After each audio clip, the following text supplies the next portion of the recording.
ప్రజా సమస్యల పరిష్కారమే ప్రథమ కర్తవ్యంగా పనిచేస్తానని, రాజకీయాలు తప్ప వేరే వ్యాపకాలు తనకేమీ లేవని రాజ్యసభ సభ్యులు వైఎస్ఆర్సీపీ నెల్లూరు పార్లమెంట్ అభ్యర్థి విజయసాయిరెడ్డి అన్నారు. ఉదయగిరి నియోజకవర్గం జలదంకి మండలం జమ్మలపాలెంలో ఓ ప్రైవేటు ఫంక్షన్ హాల్లో నిర్వహించిన వైఎస్ఆర్సీపీ కార్యకర్తలు, అభిమానులు ఆత్మీయ సమావేశంలో పార్టీ ఎమ్మెల్యే అభ్యర్థి మేకపాటి రాజగోపాల్ రెడ్డి, రాజ్యసభ సభ్యులు ఈదానస్కర్రావు, ఇతర ప్రముఖులతో కలిసి పాల్గొన్నారు. ఈ సందర్భంగా విజయసాయిరెడ్డి మాట్లాడుతూ తాను నెల్లూరులో ప్రజలకు నిత్యం అందుబాటులో ఉంటానని తెలిపారు.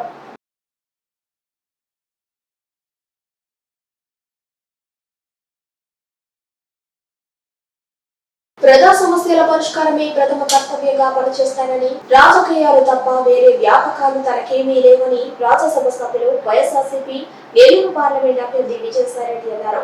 ఉదయగిరి నియోజకవర్గం జలదంకి మండలం జమ్మలపాలెంలో ఓ ప్రైవేటు ఫంక్షన్ హాల్లో నిర్వహించిన వైఎస్ఆర్సీపీ కార్యకర్తలు, అభిమానులు ఆత్మీయ సమావేశంలో పార్టీ ఎమ్మెల్యే అభ్యర్థి మేకపాటి రాజగోపాల్ రెడ్డి, రాజ్యసభ సభ్యులు ఈదానస్కర్రావు, ఇతర ప్రముఖులతో కలిసి పాల్గొన్నారు. ఈ సందర్భంగా విజయసాయిరెడ్డి మాట్లాడుతూ తాను నెల్లూరులో ప్రజలకు నిత్యం అందుబాటులో ఉంటానని తెలిపారు.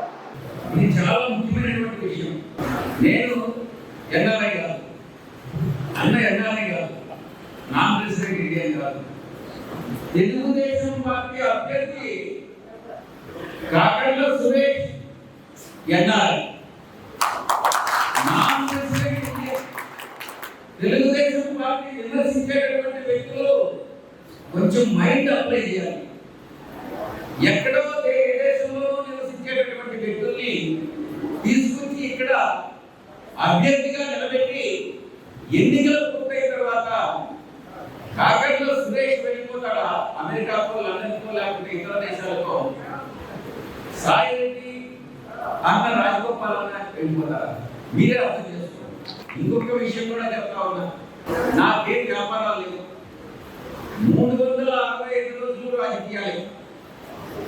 నేను నెల్లూరులో ఉన్నా, నెల్లూరులో కానీ లేకుంటే సీఎం గారి దగ్గర ఉంటా, సీఎం గారి దగ్గర కానీ లేకుంటే ఢిల్లీలో పార్లమెంట్ లో ఉంటా, అంతేగాని వేరే ఎక్కడ ఏమి లేదు. ఎల్లప్పుడూ కూడా నేను కానీ అన్న రాజగోపాల్ గారి ఇద్దరు కూడా తప్పకుండా 365 రోజులు మీ యొక్క ప్రజాసేవలోనే ఉంటామని సభాముఖంగా. ఒకవేళ విజయవాడలో కానీ విశాఖపట్నంలో కానీ మనం విశాఖపట్నానికి కానీ షిఫ్ట్ అయితే మనకి సీఎం గారు ఎక్కడ ఉంటారో అక్కడ ఉన్నప్పుడు కానీ, ఢిల్లీలో ఉన్నప్పుడు కానీ, నాకు నెల్లూరులో ఉన్నటువంటి కార్యాలయంలో వీడియో కాన్ఫరెన్స్ లో కానీ, టెలిఫోన్ లో కానీ మీ అందరికీ నేను అందుబాటులో ఉంటానని తెలుగుదేశం పార్టీ అభ్యర్థి ఎన్ఆర్ఐ, ఇంకొక తెలుగుదేశం పార్టీ అభ్యర్థి విదేశాల్లో వ్యాపారాలు చేసుకుంటా ఉంటారు. వ్యాపారవేత్త, చాలా చాలా పెద్ద వ్యాపారవేత్త, బాగా డబ్బులు ఉన్నటువంటి దుబాయ్లో వ్యాపారాలు ఉన్నాయి, ఆఫ్రికాలో వ్యాపారాలు ఉన్నాయి, ఇండోనేషియాలో వ్యాపారాలు ఉన్నాయి. గత 4-5 సంవత్సరాల కాలంలో ఎన్ని రోజులు మీ యొక్క తెలుగుదేశం పార్టీ అభ్యర్థులు ఇండియాలో ఉన్నారు, నెల్లూరులో ఉన్నారు అనేటువంటి స్టాటిస్టిక్స్ బయటికి మీకే అర్థమవుతా ఉంది.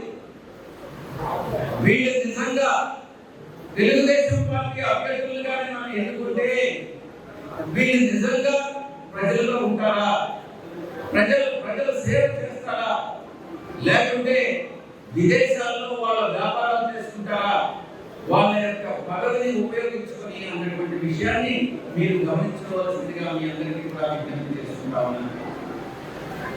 భగవంతుడు సాక్షిగా చెప్తా ఉన్నాను, మీలో ఒకటిగా ప్రజల్లో ఒకటిగా ఉంటాను. కాబట్టి మీరందరూ కూడా మనస్ఫూర్తిగా దేవుడి సాక్షిగా మేము ఇద్దరు కూడా ప్రమాణం చేసి చెప్తా ఉన్నాం.